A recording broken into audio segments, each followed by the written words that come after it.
आज मी दाखवणार आहे तुम्हाला उपवासाचे थालीपीठ। मी वरती साबुदाणे घेतलेले आहेत, पण ते 7-8 तास मी भिजवून घेतलेले आहेत, म्हणून ते बघा छान फुललेले आहेत, हे बघा फुगलेत, मोठे झालेत। आणि त्याच्यामध्ये मी 1 वाटी शेंगदाणे घेतलेत, पण ते शेंगदाणे मी छोटी वाटीभर घेतलेले आहेत आणि ते भाजायचे आहेत मला, ते आता कच्चे आहेत। आणि उकडलेले बटाटे हवेत, म्हणून मी 2 बटाटे उकडत ठेवणार आहे। आता बटाटे उकडेस्तोवर आपण शेंगदाणे भाजून घेऊया। मी आता अर्धी वाटी साबुदाणे घेतलेले, छोटी वाटी, ते आता जरा भाजून घेऊया। त्याचं पीठ करायचं आहे मला। 8 मिरच्या घेतलेल्या आहेत, चांगल्या भरडून घेतलेल्या आहेत, जास्त बारीक नाही करायच्या, भरड घ्यायचे आहेत। थोडंसं जिरं घेतलंय अर्धा चमचा आणि चवीपुरतं मीठ। साबुदाणे अर्धी वाटी भाजलेले होते, ते मी आता भाजले, आता भरडून घेते। आता भाजलेले शेंगदाणे भरडून घेते। आता आपण बटाटे स्मॅश करून घेऊया। स्मॅशरने केली तरी चालतील, पण आता छोटी छोटी आहेत ना, मी हातानेच करते।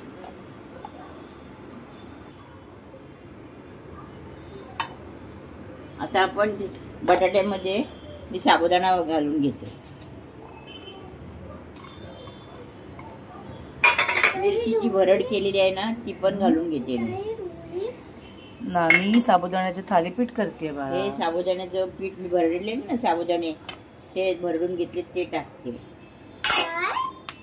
थोडंसं जिरं अर्धा चमचा ते घेतले, तेही घालते मी। आणि थोडेसे अर्धी वाटी शेंगदाणे घेतलेले मी भरडून, ते घालते। आणि आता मीठ घालते। हे आता चवीपुरतं मीठ घालते मी।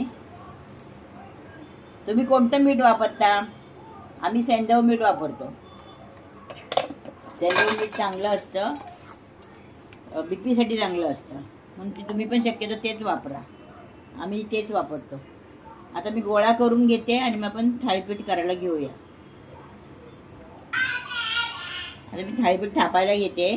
असा छोटासा, म्हणजे चपाती एवढा गोळा घ्यायचा। तो गोळा घेऊन असं चांगला मळून घ्यायचा, बटाट्याचे वगैरे तुकडे नको आहेत। आणि असं छानपैकी थापून घेऊया, कपड्यावर थापून घ्यायचा।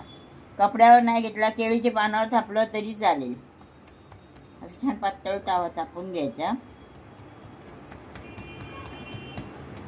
तवा तापेस्तोवर मी हे थापते।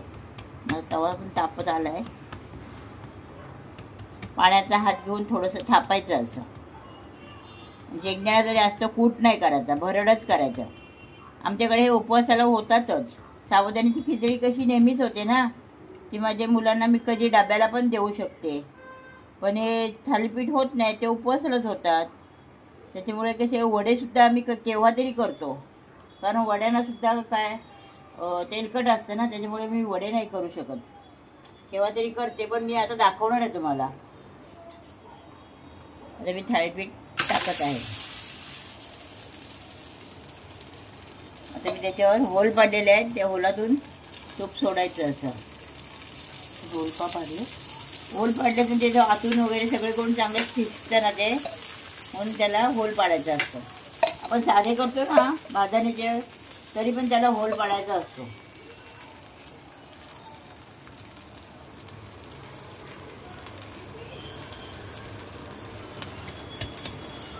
आता मी तुम्हाला दुसरा दाखवते करून थालीपीठ। ह्याच्यापेक्षा पातळ सुद्धा तुम्ही थापू शकता। पातळ करायला ना, तर तुटण्याची शक्यता असते।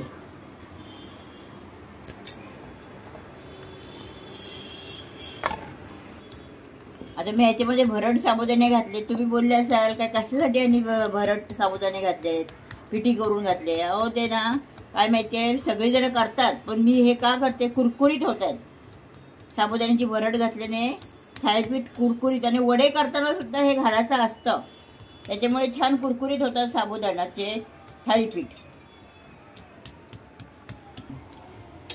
आता आपण थालीपीठ पलटी मारून घेऊया। हे बघा, एका साईडनी झालेलं आहे। तर परत आपण थोडं तूप सोडून घेऊया। शक्यतो उपासाला तूपच घालायचं, तूप नसला ना तरी सुद्धा तेल घालू शकतो आपण, पण शक्यतो तुपावर छान लागतात, ती खमंग भाजले जातात। हे आपले साबुदाण्याचे थालीपीठ तयार झालेले आहेत. व्हिडिओ आवडल्यास लाईक करा आणि शेअर करा. स्नेहाज मेनू चॅनलला सबस्क्राईब करा.